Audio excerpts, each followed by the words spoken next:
অবিলম্বে BJP BJP BJP BJP BJP BJP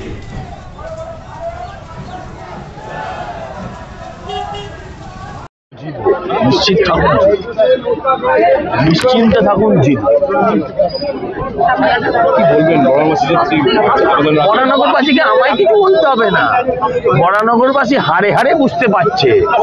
হ্যাঁ, এখানে মানুষকে মাসে 1000 টাকার জল কিনে খেতে হয়, তার কাছে লক্ষ্মী ভান্ডারটা বড় ইস্যু নয়।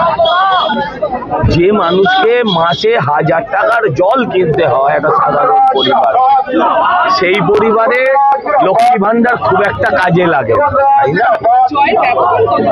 না, এটা বলতে জ্যোতিষী না, একদম কান ঘেঁষা মার্জিনেও জিতব না, কান ঘেঁষা মার্জিনেও জিতব না। রেশন দুর্নীতি মামলায় ইডির ডাকে রিকভার না।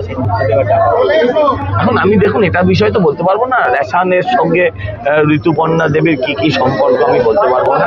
আমি শুধু বলবো, দেখুন, ডাক এসছে মানেই যে তিনি চোর, তিনি দুর্নীতির সঙ্গে যুক্ত, এমনটা নয়। বিভিন্ন তথ্য প্রমাণকে খতিয়ে দেখ, মিলিয়ে দেখ, বিভিন্ন প্রয়োজনে, জিজ্ঞাসাবাদের প্রয়োজনে যে কোনো মানুষকে ডাকতে পারে। তাপস রায়কে ডেকেছিলেন, আমাকেও ডাকতে পারে, কালকে একেও ডাকতে পারে, যাকে খুশি ডাকতে পারে। ডাকা মানেই চোর নয়। আর আমি বলবো, ওনার গিয়ে সত্য যেটা আছে সেই সত্য উদ্ঘাটন করে নিয়ে আসে।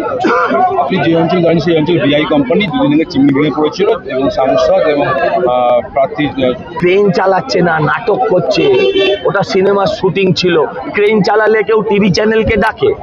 ক্রেনের চাবি লাগায়নি, ক্রেন স্টার্ট হয়নি, লিভার ধরে টানাটানি করে। লিভারে তো জোর নেই, ফলে ওটা নিয়ে টানাটানি করলে সে লিভার কাজ করেই হবে, হচ্ছে না। আমি একটা সিনেমা দেখেছিলাম, অমিতাভ বচ্চনের সঙ্গে একটা, তার নায়িকা ছিলেন তার মেয়ের বন্ধু। আমি প্রথমে ভাবলাম এই ধরনের কোনো সিনেমার বোধহয় শুটিং হচ্ছে। চাবি দেয়নি, ক্রেন স্টার্ট হয়নি, লিভার টানছে। আমি বলি, সৌগতবাবু, আপনার ওই হেভি প্রফেশনাল লাইসেন্স লাগে একটা ক্রেন চালাতে গেলে? আছে? আরে বুলডোজারের ওপর যোগী আদিত্যনাথকে মানায়। হ্যাঁ, ওই টাকা নিয়ে থ্যাংক ইউ বলা সৌগত রায়কে মোটেও মানায় না। বাসন নিয়ে 400 পৌঁছে। দাদা, এর পাশাপাশি দেখা যাচ্ছে মানুষের বিভিন্ন দাবি, তার পাশাপাশি দেখা গেল সৌগত রায়কে বর্ষার জল জমতেই মাঠের আসরে নামতে হলো। এইগুলো কি কোনো হাতিয়ার? না, আরেকটু পরিষ্কার করে বলুন, বাসের খোঁচা মারতে হবে। এই বাসটাই এতদিন ধরে মানুষকে যেখানে দেবার দিয়েছেন, এখন সেই বাসটা বের করে ভোট এসছে বলে ট্রেনের খোঁচা মারছে। 15 বছর ধরে যদি ঠিক জায়গায় মারতে, তাহলে এটা অসুবিধা হবে। প্রতিপক্ষ কাকে মনে করছে? মোদিজির কোনো প্রতিপক্ষ আছে?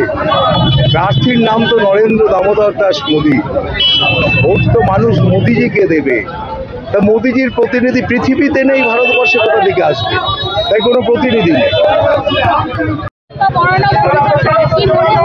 জিতছি আমরা, জেতা নিয়ে কোনো সন্দেহ নেই। মার্জিন 12টারই লড়াই চলছে, এই নিয়ে কোনো সন্দেহ নেই। এই যে স্বতঃস্ফূর্ততা দেখুন না সাধারণ মানুষের, এটাই সব বলে দিচ্ছে। এখানে মানুষ কোনো অভিনেত্রীকে চায় না, এখানে মানুষ লড়তে চায় চোরেদের দলনেত্রীর সাথে, এবং সেই লড়াই করার প্রধান কাণ্ডারি কোথাও শিলবদ্ধ দত্ত, কোথাও সজল ঘোষ। পাগলু ডান্স করুক, কি আছে? পাগলু ডান্স করতে আসবে, তাতে কি এসে যাচ্ছে? মমতা বন্দ্যোপাধ্যায় এর আগে 200টা লোক নিয়ে ঘুরেছে, বেশিরভাগ সব পুলিশের লোক নিয়ে ঘুরেছে। জনগণ কোথায়? আশেপাশে কোনো জনগণ হাতও নাড়েনি, কিছুই করেনি, বেশিরভাগ পুলিশ। 500টা যদি লোক থাকে, 300টা পুলিশ, 200টা দলের লোক।